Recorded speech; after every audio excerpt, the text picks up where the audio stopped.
যারা যারা কর আইনজীবী পরীক্ষা দিবেন তাদের জন্য কিন্তু খুবই গুরুত্বপূর্ণ যে প্রশ্নগুলি সেগুলি কিন্তু আমরা ধারাবাহিকভাবে দিয়ে যাচ্ছি। আজকে যে প্রশ্নগুলি আছে সেগুলি আমরা ইনশাল্লাহ অবশ্যই আলোচনা করব। তবে আজকে আমাদের ক্লাস নাম্বার হচ্ছে পার্ট 10। ঠিক আছে, পার্ট 10-এ আমরা প্রত্যেকদিন 5টা করে ক্লাস দিচ্ছি। আজকে আমাদের প্রশ্ন সংখ্যা হচ্ছিল 50। তাহলে এই পরবর্তীতে আমরা ছোট প্রশ্নগুলি দেওয়ার চেষ্টা করব না, কেননা একটি আয়কর আইনের 50টি প্রশ্নের উপরে যদি আপনি মুখস্থ থাকে তাহলে আপনি অনেক জানছেন আমার জানা মতে। এরপরও যদি আপনি জানার ইচ্ছা হয় তাহলে আপনি নির্দিষ্ট যে বই আছে সেই বইগুলি থেকে সংগ্রহ করে পড়তে পারেন বা অন্যান্য ওইখান থেকে সংগ্রহ করে পড়তে পারেন। তাহলে চলেন আমরা কথা না বাড়িয়ে চলে যাই। সেটি হচ্ছিল আয়কর আইন হয় কত সালে। এটা আমরা কিন্তু আমাদের মুখস্থ, তার পরবর্তীতে বলে আয়কর আইন হয় কত সালে। আয়কর আইন হচ্ছিল, উত্তর যদি আমি এখানে দেই, আয়কর আইন আয়কর আইন হয়েছিল 2023 সালে। আমরা কিন্তু এটা পড়ি আয়কর আইন 2023, আয়কর আইন 2023। তাহলে আমাদের প্রথমটা কি আছে, আয়কর আইন হয় কত সালে। আয়কর আইন হয় হচ্ছিল 2023 সালে। পরেরটি যেটি আছে সেটি হচ্ছিল আয়কর বিধিমালা হয় কত সালে। আয়কর বিধিমালা হয় কত সালে। আয়কর আইনের আগে কিন্তু আয়কর বিধিমালা হয়েছে, এটা কিন্তু আমরা মোটামুটি সবাই জানি। তাহলে আয়কর বিধিমালা হয়েছিল কত সালে, সেটি হচ্ছিল আয়কর বিধিমালা 1984 সালে। তাহলে আয়কর বিধিমালা হয় আমার কত সালে, আয়কর বিধিমালা হয় 1984 সালে। তার পরবর্তীতে যেটি আছে সেটি হচ্ছিল দান কর আইন হয় কত সালে। দান কর আইন হয় হচ্ছিল 1990 সালে।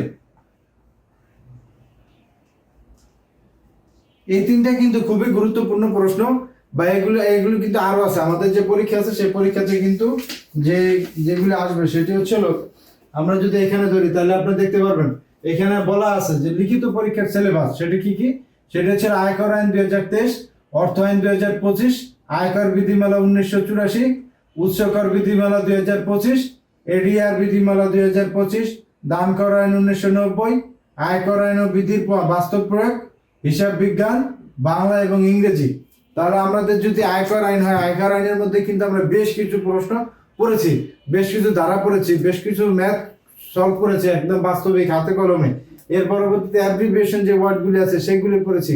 আজকে আমরা কিন্তু পাঁচটি করতে করতে আজকে কিন্তু আপনার মোট 50টি প্রশ্ন আমাদের শেখা হয়ে গেছে। যদি আপনি ডেইলি ল একাডেমির সঙ্গে যুক্ত থাকেন, শুধু যদি আপনি দেখেন তাহলে আপনার আশা করি 50টি প্রশ্ন হয়ে গিয়েছে।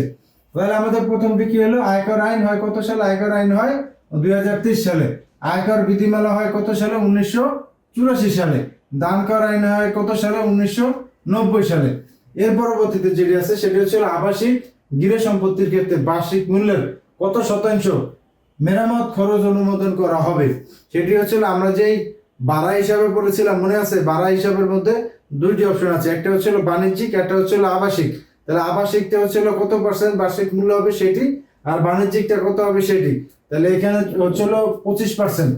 25 উত্তর হবে হচ্ছে 25%।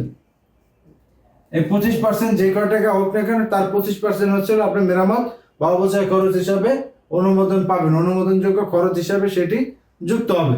তাহলে সেটি কি হলো, আবাসিক গৃহ সম্পত্তির ক্ষেত্রে বার্ষিক মূল্য কত শতাংশ মেরামত খরচ বা অনুমোদন করা হবে, সেটি হচ্ছে 25%। আর যদি কমার্শিয়াল হয় তাহলে সেখানে 30% পর্যন্ত আপনি 30% আপনি পাবেন অনুমোদনযোগ্য খরচ হিসেবে। এর পরবর্তীতে ব্যক্তিগত করদাতার কত টাকা নেট পরিসম্পদ হলে সারচার্জ হয়। বলতে সারচার্জ যে একটা তো কর স্ল্যাব আছে, আপনারা বা সাধারণ করদাতারা যে লেভেলে কর দেন বা যে টাকা হলে কর দেন তারপর সেটা তো স্বাভাবিক হারে দিয়ে যান। কিন্তু এরপরে যদি আপনার সারচার্জ যুক্ত হয়, সারচার্জ যুক্ত হবে তখনই যখন আপনার এই যে নিট পরিসম্পদ, এর পরবর্তীতে গাড়ি, এর পরবর্তীতে 8000 স্কোয়ার ফিটের বেশি যদি গৃহ বাড়ি হয় তাহলে সেই ক্ষেত্রে এইগুলিতে আপনার হচ্ছিল বাড়তি সারচার্জ যুক্ত হয়। তাহলে এইখানে যে প্রশ্নটি করছে সেটি হচ্ছিল ব্যক্তি করদাতাদের কত টাকা নেট পরিসম্পদ হলে সারচার্জ প্রযোজ্য হবে। সেটি হচ্ছিল 4 কোটি টাকা। 4 কোটি টাকা। 4 কোটি টাকা যদি সম্পত্তি হয় তাহলে তার ক্ষেত্রে সারচার্জ যুক্ত হবে।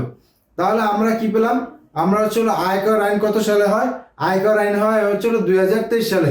এরপর আয়কর বিধিমালা হয় কত সালে, 1984 সালে। এর পরবর্তীতে ছিল আয়কর দান কর আইন হয় কত সালে?